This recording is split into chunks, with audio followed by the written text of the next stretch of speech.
começando o capítulo 17 do livro Deixar Ir, dentro dessas nossas reflexões na leitura. E lembrando que se você quiser aprimorar todo esse processo de deixar ir, você pode acessar o QR Code ou o link que está na descrição para o Evoluindo Deixando Ir. Então, vamos começar. Apesar da rendição parecer simples e fácil, os seus efeitos finais são profundamente poderosos. Uma pequena rendição rápida, feita de uma maneira quase improvisada, às vezes pode trazer grande mudança na nossa vida. Podemos imaginar isso como algo similar à direção de um navio. Se fizermos sequer uma mudança de 1 grau na bússola do navio, vamos perceber pouquíssima diferença. Mas, conforme o navio navega sobre o mar hora após hora, dia após dia, uma mudança de 1 grau na bússola vai acabar nos levando para um lugar bem diferente a muitos quilômetros de distância daquilo que o curso original teria nos levado. Neste capítulo, queremos olhar para o efeito que o mecanismo de rendição tem nas áreas da vida em que a maioria das pessoas está preocupada: a saúde, a riqueza e a felicidade. Vamos discutir essas áreas conforme são usualmente vivenciadas pela maioria das pessoas e fazer uma comparação com as mudanças que vão acontecer conforme as práticas da rendição progredirem. Essas mudanças são bem óbvias quando vemos a vida de outros que usam a técnica. Elas vão se tornar óbvias na nossa vida também. Às vezes você não vai estar consciente delas, portanto, é sugerido que mantenha uma lista de objetivos e risque os ganhos conforme forem acontecendo, assim que se manter ciente e consciente do progresso. Esse passo de autoconsciência contorna a peculiaridade da mente. Quando decidimos fazer uma técnica específica para melhorar a vida e quando a melhoria acontece, a mente tem uma tendência peculiar de descontar a própria técnica que trouxe a mudança. É como se o ego da mente fosse tão vaidoso que não quisesse dar crédito onde o crédito é devido. Essa propensão da mente de descontar o progresso interior às vezes bastante cômica. Por exemplo, um homem que ficou preso na mesma posição de trabalho por 23 anos começou a usar a técnica de rendição. Dentro de alguns meses, ele repentinamente foi promovido para a posição de vice-presidente e, no final do ano, era presidente da empresa. Quando perguntado se estava contente consigo mesmo sobre o que conquistou por usar a técnica anterior, sua mente descontou totalmente isso e atribuiu seus ganhos a mudanças nos padrões empresariais. Seu casamento também melhorou e sua mente novamente atribuiu as melhorias a razões externas. As atitudes da minha esposa finalmente mudaram. O relacionamento com seu filho também melhorou e a mente novamente contornou a transformação interna e disse que era devido ao fato de que seu filho estava ficando mais velho. Nas discussões que seguem, será notado que a transição de um estado para o outro mais alto não é difícil. Ela pode apenas nos parecer difícil devido às nossas percepções atuais. É importante manter em mente que, conforme rendemos, as percepções vão mudar. Nossos objetivos vão ser automaticamente elevados. O que agora parece impossível vai se tornar obsoleto depois de termos praticado a técnica por um tempo. Também iremos perceber que, conforme a mente difere o nível mais baixo da vida com o nível mais alto, uma resistência peculiar às descrições de um nível mais alto de funcionamento vai ocorrer às vezes. A mente ficará crítica e tentará se salvar ridicularizando um estado maior. Essa é uma oportunidade de ouro, porque é essa mesma atitude que previne a pessoa de alcançar esse estado mais alto de vida. O próprio processo de leitura deste material é inestimável, pois revelará precisamente quais são os bloqueios e exatamente o porquê desses objetivos serem impossíveis no momento atual. Conforme as resistências, críticas e depreciações surgem, podemos começar a rendê-las e deixá-las ir agora mesmo no processo de ler sobre elas. É uma grande oportunidade para identificar os bloqueios internos para a realização. Como dizia há pouco, identificamos o inimigo e somos nós. Como psicoterapeuta e psiquiatra profissional com muitas décadas de experiência clínica e treinamento, esses níveis mais altos de funcionamento foram considerados impossíveis para a maioria das pessoas. Entretanto, aprender como o mecanismo de rendição funciona no nível prático e observando centenas de famílias, amigos, pacientes e ex-pacientes transformarem suas vidas mudou completamente essa visão. Agora, níveis mais altos de funcionamento são vistos como automáticos, fáceis de alcançar e disponíveis para todo mundo, frequentemente em um período surpreendentemente curto. De fato, alguns desses níveis de sucesso e felicidade vão parecer impossíveis, mas o nível mais alto já vai ter ocorrido quando você tiver terminado de ler esse livro. Você pode dizer a si mesmo no início que esses níveis altos de funcionamento não são apenas possíveis, mas são um direito de nascimento inerente. Eles são um estado natural de que você foi privado por todas as programações a que a mente esteve sujeita desde o nascimento. Antes de continuar a leitura, é aconselhável sentar-se em silêncio e fazer uma decisão interior de deixar ir as resistências aos níveis mais altos de funcionamento. Isso significa tomar uma decisão para parar de negar os níveis mais altos a você mesmo. E tomar a decisão de deixar ir todos os bloqueios para a felicidade, sucesso, saúde, aceitação, amor e paz. Por fazer isso, o ato já está consumado, porque você programou toda a experiência para um contexto que vai começar a se desdobrar automaticamente. Então, nesse momento, vamos tirar esse tempinho para fazer. Feche seus olhos, inspira fundo, solta longe.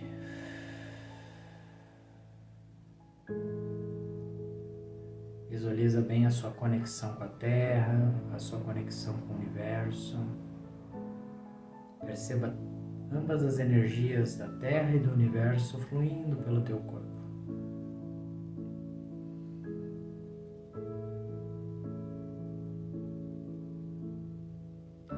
E a partir de agora, visualiza como se você estivesse olhando o seu cérebro.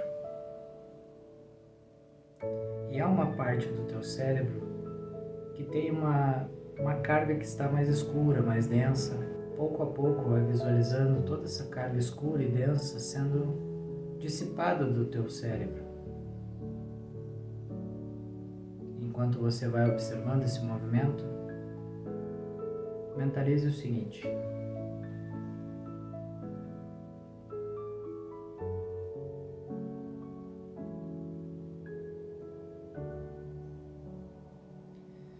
nesse momento eu aceito os níveis mais altos. Eu me liberto de todos os bloqueios relacionados à felicidade, sucesso, saúde, aceitação, amor e paz. Nesse momento aceito tudo que há de melhor para a minha vida, pois sei que sou merecedor de todos esses privilégios e prazeres da vida. Mereço estar feliz, bem-sucedido, com saúde, tendo aceitação, amor e paz em meu dia a dia. Inspira fundo. Permita que toda essa energia, todas essas vibrações, elas vão cobrindo todo o teu corpo, vão alcançando cada célula do teu corpo, desfazendo todo e qualquer outro bloqueio que possa estar no teu corpo.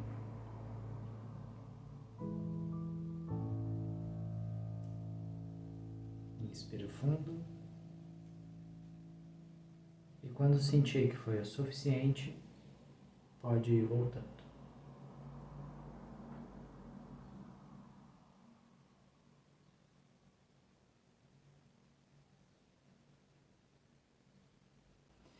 Excelente. E agora vamos retomar o capítulo. Entramos na questão, no tópico ali de saúde. A pessoa mediana está preocupada com o corpo, seu funcionamento, desempenho, aparência e sobrevivência.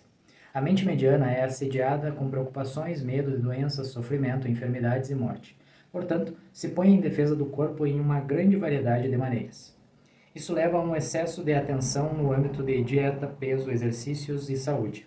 Com tal tensão interior, até o final do dia, a maioria das pessoas frequentemente se sentem como vítimas, drenadas, vazias e esgotadas. Uma consequência dessa preocupação com o corpo é a autoconsciência. Dentro do campo da consciência, a presença do corpo é proeminente e há uma fixação mental com o que ele está fazendo, seu paradeiro e movimentos, sua sobrevivência e suas atitudes, bem como a aprovação de outras pessoas em relação a ele, sua aparência e comportamento. Subjacente a tudo isso, a preocupação é a equação inconsciente. Eu sou um corpo. Este é um nível muito limitado da consciência. De fato, no mundo espiritual, isso é chamado de estar inconsciente. Por ser uma falsa identificação devido a um estreitamento acentuado da consciência, é como se usássemos viseiras. É como ter uma espinha no nariz e pensar que o mundo todo agora gira em torno dessa espinha, passando o dia com a mais proeminente espinha em nossas mentes. Esteja ciente de quanta energia é drenada por essa preocupação constante com o corpo. Nossa mente tem sido continuamente programada com uma variedade incontável de sistemas de crença sobre ele, do que precisa, o que vai ser bom para ele e o seu número infinito de vulnerabilidades. Isso leva a preocupações constantes com todos os tipos de medidas preventivas de saúde, incluindo modismos de alimentos saudáveis, a leitura interminável de rótulos de ingredientes potencialmente venenosos, medo de estar perto de alguém fumando, medo de poeiras e pólens e todos os supostos contaminantes do meio ambiente. Há uma obsessão com a compreensão de todos esses perigos por várias contramedidas. Como vimos a partir de discussões anteriores, essas vulnerabilidades são meramente produto da mente, e o corpo vai reagir ao que é mantido nela. Isso foi demonstrado em nossa discussão de múltiplas personalidades, em que o corpo reflete a cada instante o que a personalidade e a mente acreditam. Conforme começamos a deixar ir todos esses medos, cancelando os sistemas de crenças e reafirmando que nosso verdadeiro eu é infinito e não sujeito a limitações, nos movemos para um estado superior de saúde, bem-estar e energia vital. Uma maneira útil para dizer isso a nós mesmos é: eu sou um ser infinito, não sujeito a. E aí você pode completar alguma coisa. Então, eu sou um ser infinito, não sujeito a. E aí você completa.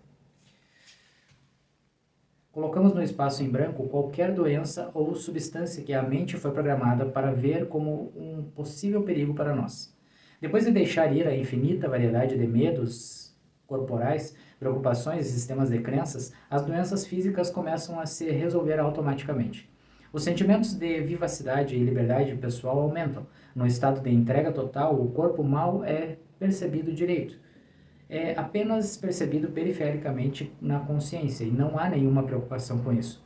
Ele funciona sem esforço, suave e com muita pouca atenção.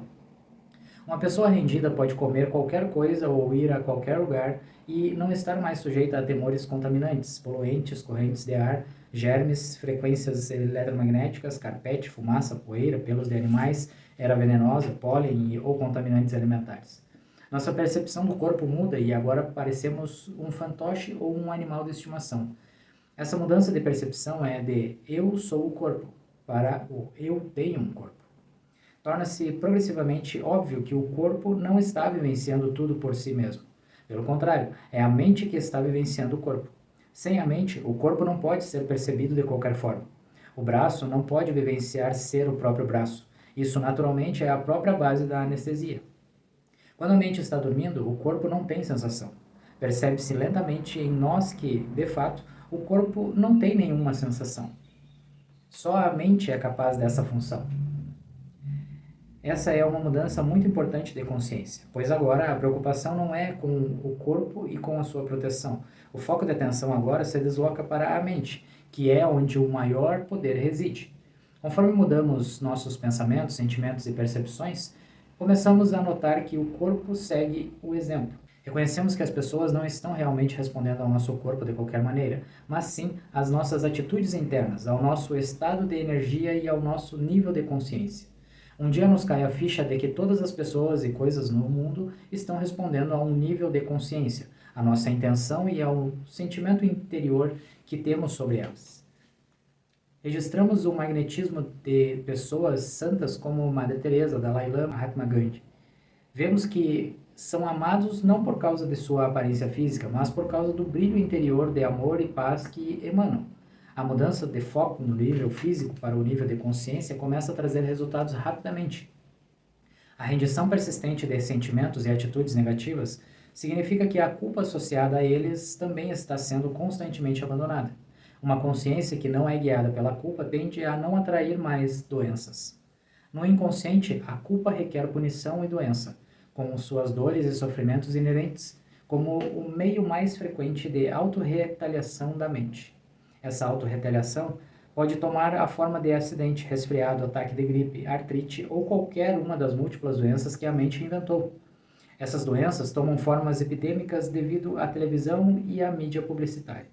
Quando uma figura proeminente compartilha com o público alguma doença séria, há um salto repentino na incidência dessa doença. O inconsciente agarra uma doença e a utiliza para acertar as contas.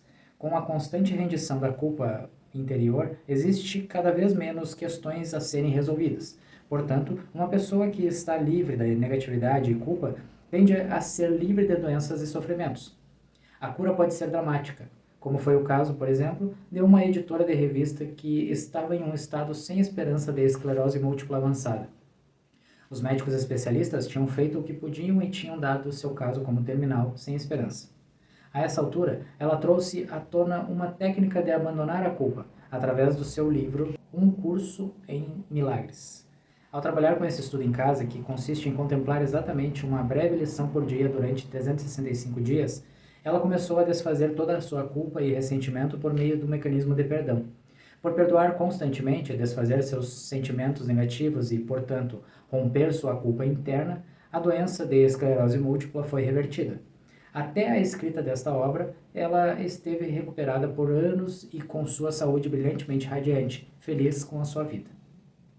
Saúde e bem-estar, então, são geralmente a consequência automática de deixar ir a culpa e outras negatividades, bem como deixar ir nossa resistência aos estados positivos de saúde e bem-estar. Por meio do mecanismo de rendição, toda a gama de doenças pode ser transformada em bem-estar.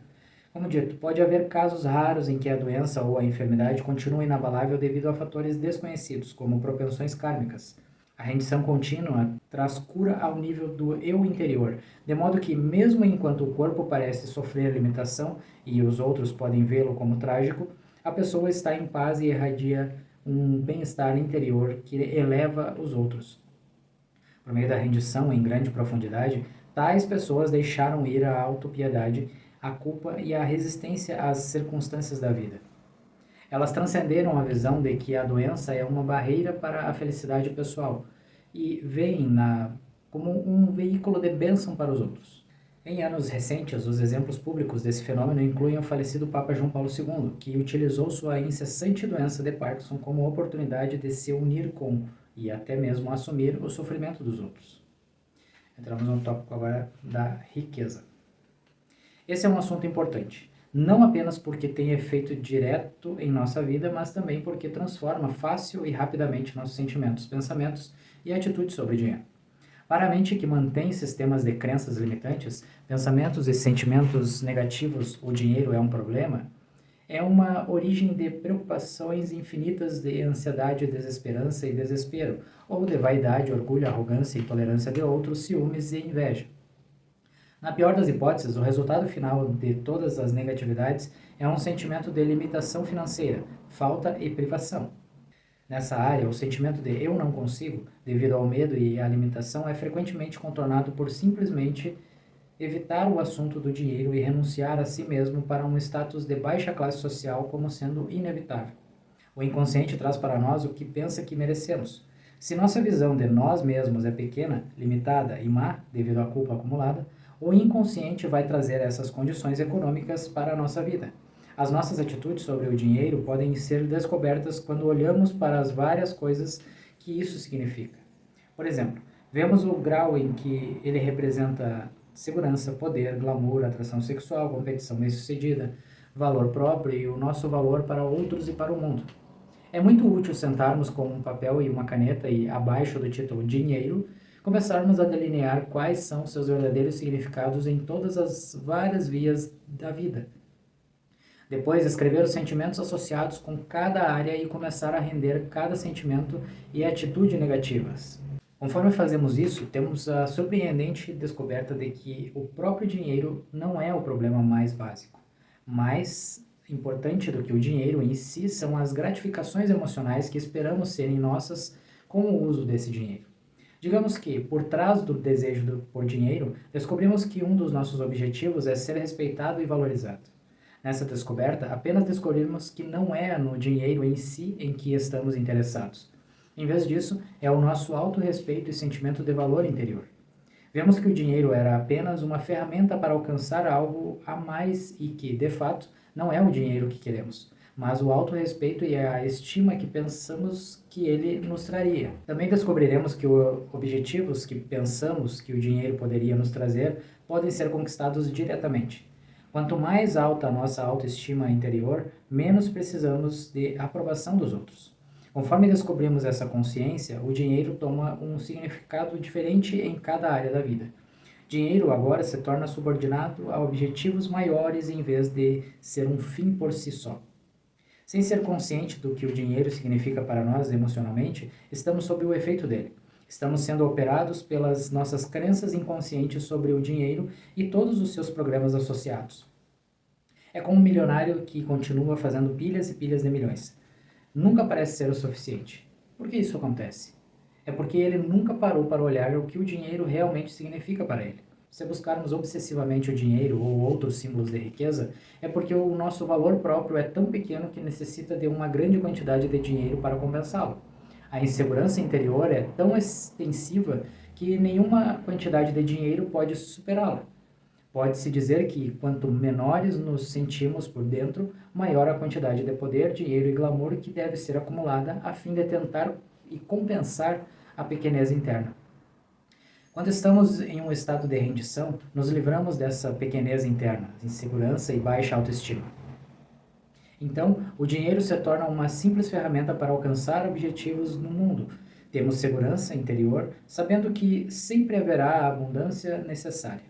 Vamos sempre pegar o que precisamos e quando precisarmos, porque temos um sentimento interior de completude, cumprimento e satisfação. Dinheiro, portanto, se torna uma fonte de prazer em vez de uma fonte de ansiedade. Em um certo nível, podemos até mesmo parecer indiferentes ao dinheiro. Quando precisarmos dele para completar um projeto, vai parecer que magicamente ele aparece de algum lugar. Nos sentimos indiferentes a isso porque estamos conectados com a fonte do nosso próprio poder. Quando possuirmos o poder que demos ao dinheiro e vemos que é o nosso próprio poder, não estaremos mais preocupados com o dinheiro, nem precisaremos acumular uma grande quantidade dele. Uma vez que temos a fórmula para o ouro, não precisamos carregar uma bolsa dele nos nossos ombros com todas as suas preocupações e ansiedade.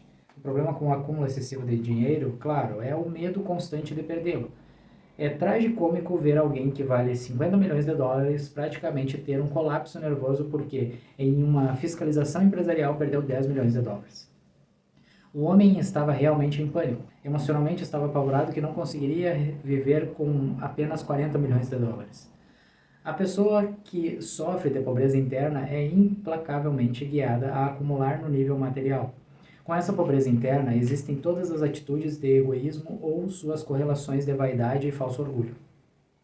É muito comum para pessoas que usam a técnica de rendição repentinamente ficarem abundantes. Atores que estavam na luta agora estão estrelando papéis em Hollywood. Um dramaturgo à beira da pobreza se torna produtor de um estrondoso sucesso da Broadway. Paradoxalmente, algumas pessoas cresceram tão indiferentes ao dinheiro que escolheram se livrar de um monte dele e viver uma vida muito mais simples. Elas não estão mais interessadas em dinheiro, possuem maestria sobre ele.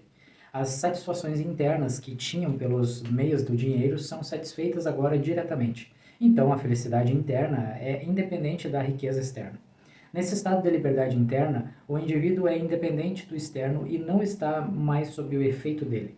Isso é devido ao fato de que o indivíduo transcendeu aquilo que dominou. Agora entramos na parte da felicidade. Nas sessões de saúde e riqueza, já falamos sobre áreas importantes relacionadas às felicidades gerais. Agora vamos focar mais na vida emocional interna, porque é onde todos nós realmente vivemos. O propósito da saúde e riqueza é, afinal de tudo, meramente porque presumimos, e até certo ponto é verdade, que elas resultam em felicidade. A felicidade pode ser vivenciada diretamente, entretanto, e nesse nível, ela é relativamente independente da saúde ou da riqueza. Vamos dar uma olhada objetiva na visão comum da felicidade. Para começar, a felicidade é extremamente vulnerável. Uma observação casual, um comentário crítico, uma sobrancelha elevada, uma cortada no trânsito são suficientes para acabar com a felicidade da pessoa comum em um instante. A ameaça de perda de emprego, um sentimento de desconfiança em um relacionamento, um comentário mal intencionado de um médico ou de um taxista impertinente são suficientes para arruinar o dia de muitos de nós. Por que a nossa felicidade é tão frágil que ocorrências banais podem arruinar um dia inteiro? Na seção da anatomia das emoções, já vimos as razões para isso. Como resultado de sentimentos negativos, pensamentos e atitudes, junto com o julgamento constante e criticismo de outras pessoas, nós nos sentimos frequentemente separados dos outros. Devido a esse sentimento interior de solidão e separação, os relacionamentos tomam forma de apego, com todo o medo, raiva e ciúmes que acompanham qualquer ameaça a esses apegos. A negatividade interna resulta em crenças comuns mantidas, como você nasce e morre sozinho. Nada, de fato, está mais longe da verdade. Conforme livros recentes de experiências de quase morte revelam, é durante a vida que o indivíduo se sente mais sozinho e, no momento da morte, existe um sentimento absoluto de união e conectividade. Devido a apegos, dependências e pequenez interna, podemos nos sentir fracos e limitados. A intolerância culposa dos nossos pensamentos e sentimentos internos é projetada do mundo, fazendo este parecer um lugar temeroso. Como esses medos são mantidos em mente, eventos e experiências de medo são literalmente trazidos à nossa experiência de vida. Medo resulta em raiva crônica e nos faz propensos a ataques e causa emocional interna. Dor e sofrimento ocorrem com desespero e propensão periódica a distúrbios emocionais.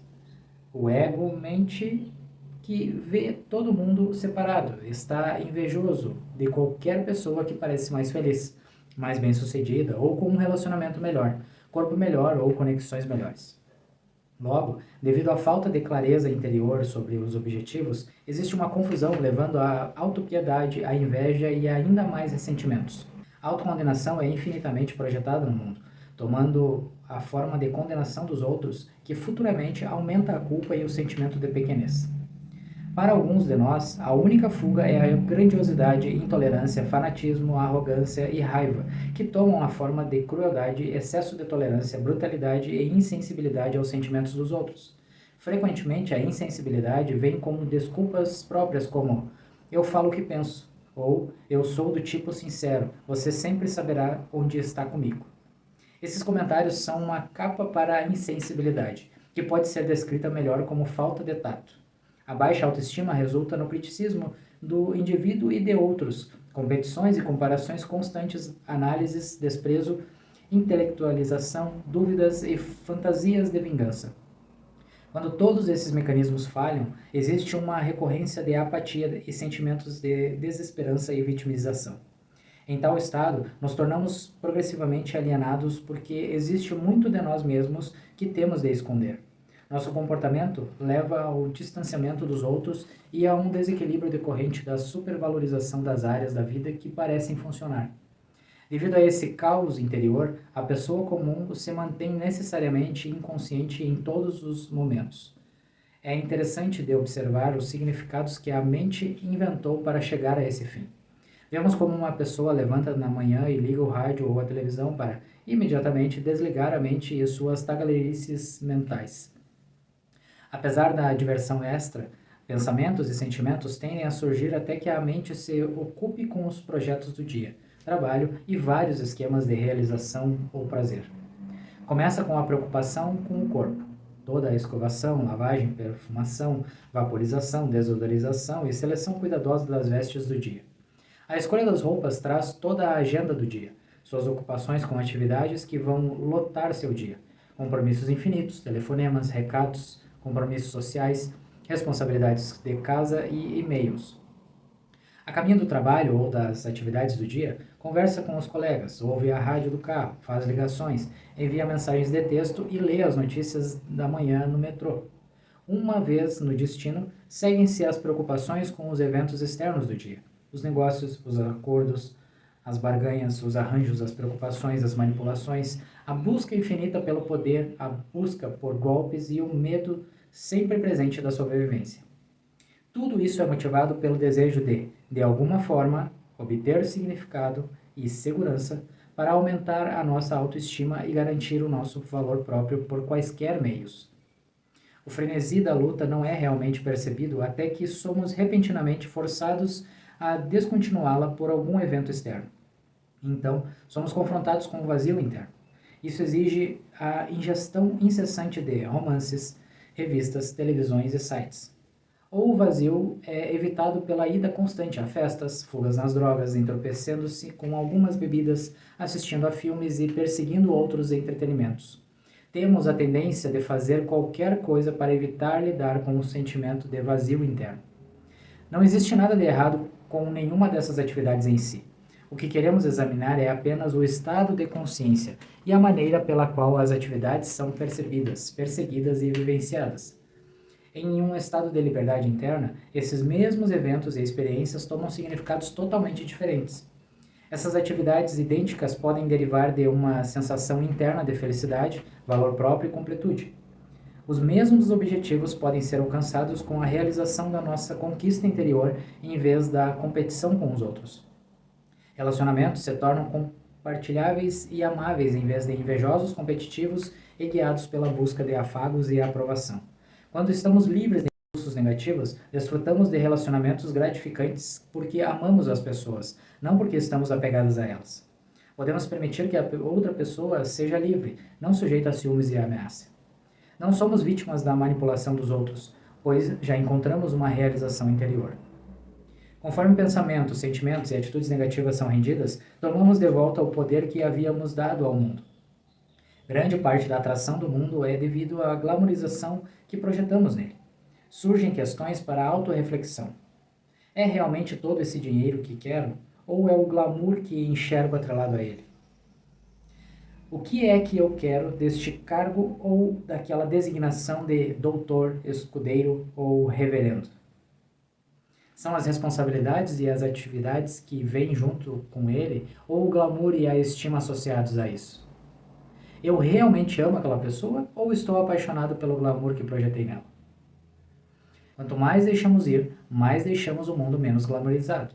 Quanto menos glamourizado o mundo é, menos ele nos controla. Nós não estamos sob o efeito do glamour e não podemos mais ser manipulados por ele. Não estamos mais vulneráveis aos programadores profissionais da mídia e das arenas políticas e sociais. Não estamos mais sob o efeito da necessidade interior de aprovação dos outros. Começamos a amar as pessoas pelo que são, não pelo que podem fazer por nós. Não precisamos mais explorar os outros ou tentar conquistá-los. Conforme o nosso próprio nível de culpa diminui, nossa autoestima expande. Relacionamentos são baseados agora em integridade e não estamos mais sujeitos às chantagens emocionais. Como um corolário, paramos de chantagear outros com pressões emocionais. Como os relacionamentos são baseados em honestidade, existindo e funcionando em um plano superior, não há mais medo de alienação ou sentimento de solidão. A pessoa rendida não precisa mais de outros para a realização pessoal, mas está com eles por escolha, amor e alegria. Compaixão pelos outros e por suas humanidades transforma a vida e todos os relacionamentos. Entramos no outro tópico, o estado de liberdade interior. O que acontece com a vida quando alguém se rende continuamente? O que é possível? No estado de rendição, somos independentes do mundo exterior como fonte de satisfação, pois a fonte da felicidade foi encontrada dentro de nós. A felicidade é compartilhada com os outros para que, nos relacionamentos, a pessoa rendida seja solidária, simpática, encorajadora, paciente e tolerante. Há uma fácil apreciação do mérito e do valor das outras pessoas e uma consideração por seus sentimentos. Lutar pelo poder, estar certo e aprovar os nossos pontos de vista foram abandonados. Há uma atitude de não julgamento automática e temos o apoio dos outros para crescer, aprender, experimentar e completar seus próprios potenciais. Existe uma aceitação fácil e estimulante dos outros. Sentimos-nos relaxados, vibrantes e cheios de energia. Eventos da vida fluem automaticamente e sem esforço. Já não respondemos mais por um motivo de sacrifício ou desistimos de algo pelos outros. Em vez disso, vemos-nos amorosamente a serviço dos outros e do mundo. Os eventos da vida são vistos como oportunidades em vez de desafios. A personalidade é gentil, aberta e disposta a deixar ir e render sem parar devido ao desdobramento e processo interior contínuo de revelações contínuas. Conforme o processo se desdobra, sentimos uma transformação interior. Isso leva a um sentimento consistente de gratidão, prazer e certeza sobre os nossos objetivos. Vive-se a vida no presente ao invés de preocupação com o passado ou o futuro. Existe um estado confiante de ausência de defesas, pois o poder que estava projetado no mundo foi retomado. Existe um sentimento interior de força e invulnerabilidade guiando para a serenidade interior. No começo existe a identificação eu sou o corpo. Conforme o mecanismo de rendição continua, se torna bem óbvio que eu sou a mente que experiencia o corpo, não o corpo. Quanto mais sentimentos e sistemas de crenças são rendidos, eventualmente surge a consciência. Eu também não sou a mente, mas o que testemunha e vivencia a mente, as emoções e corpo. Através da observação interior, existe a percepção de algo que permanece constante e igual, não importa o que aconteça no mundo exterior ou com o corpo, emoções e mente. Com essa consciência surge o estado de liberdade total. O eu interior foi descoberto. O estado silencioso de consciência plena que entrelinha todo movimento, atividade, som, sentimento e pensamento é descoberto como uma dimensão de paz atemporal. Uma vez identificados com essa consciência plena, nós não estamos mais sob efeito do mundo, do corpo ou da mente. E com ela surge uma calmaria interna, quietude e sensação profunda de paz interior. Percebemos que isso era o que sempre buscamos, mas não conhecíamos, porque nos perdemos na confusão. Nós nos equacionamos erroneamente com o fenômeno exterior da nossa vida agitada. O corpo e suas experiências, as obrigações, os trabalhos, os títulos, as atividades, os problemas e os sentimentos. Mas agora percebemos que somos o espaço atemporal em que os fenômenos estão acontecendo. Não somos as imagens oscilantes passando seus dramas na tela do cinema, mas a tela em si. Uma testemunha sem julgamento do desdobramento do filme da vida, sem começo nem fim, infinito em seu potencial. Essas compreensões progressivas da nossa verdadeira natureza preparam o terreno para a realização última da identidade da consciência, com o divino em si. Excelente, excelente. Espero que todo esse movimento que nós fizemos aqui, nesse capítulo, ajude você a se desapegar de muitos bloqueios, muitas crenças, né? E você consiga viver numa frequência mais elevada. Você permita viver numa frequência mais elevada, tá? Se você quer recuperar ainda, reafirmar, melhor dizendo, o que foi trazido nesse capítulo, volta e escuta de novo, porque tem coisas muito boas nesse capítulo, certo? E se você quiser, né, aprofundar esses movimentos aí, de deixar ir, lembra que tem o Evoluindo Deixando Ir. Então, gratidão por ter assistido e nos vemos no próximo capítulo. Até mais!